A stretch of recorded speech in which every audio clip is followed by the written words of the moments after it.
చాలా భయం వేసింది. బికాజ్ ఇక్కడ నేను తుమ్మినా దగ్గినా మా నాన్న పేరు మా తమ్ముళ్ళ పేరు అటాచ్ చేస్తుంటారు. నన్ను నేనుగా మర్చిపోయాను అనమాట. You know because it's always I have to look through there morality.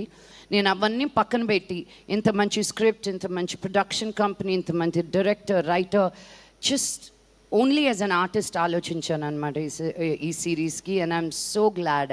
ఇంకొక క్వశ్చన్ అండి, అంటే ఇప్పుడే చెప్పారు మా ఫ్యామిలీని ప్రొటెక్ట్ చేయాలి అని.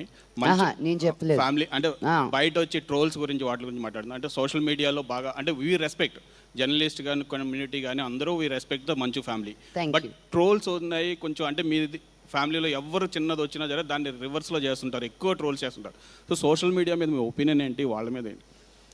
ఏమండి, you can do with it, you can do without it. Life ఎలా ముందుకెళ్తుందో దాన్ని అర్థం చేసుకుంటూ వెళ్ళడమే correct.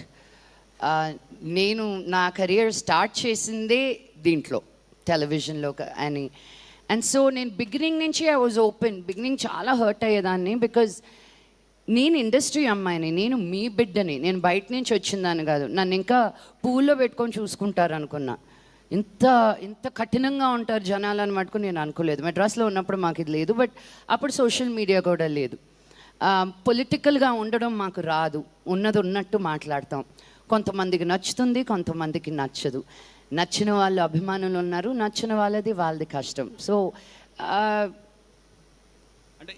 ఎట్టయినా they are talking about it, no, that is what matters. ఇది ఓపెన్ అంటారా, లేదు అంటే ఒక ఆర్గనైజ్డ్ ఏదైనా చేస్తున్నారు అంటారా? అంత ఆలోచన కూడా నేను పెట్టనండి బాబు. అంత ఆర్గనైజ్డ్ క్రైమ్ చేసే మన తెలుగు ఇండస్ట్రీలో ఎవరు లేరు. నాకున్న వాళ్ళందరూ ఫ్రెండ్సే. ఒక రానా దగ్గర నుంచి, బన్నీ దగ్గర నుంచి, చరణ్ దగ్గర నుంచి, తారక్ దగ్గర నుంచి, వాళ్ళ డాడీసు, వాళ్ళ అంకుల్సు, ఆంటీసు, మేమందరం కలిసి పెరిగిన వాళ్ళం. So I don't think there is that. ఫ్యాన్స్లో ఉండొచ్చేమో అలా, బట్ మేము బాగానే ఉంటాం కాబట్టి నాకు ఇది చాలు. ఇంట్లో బాగుంటే చాలు నాకు.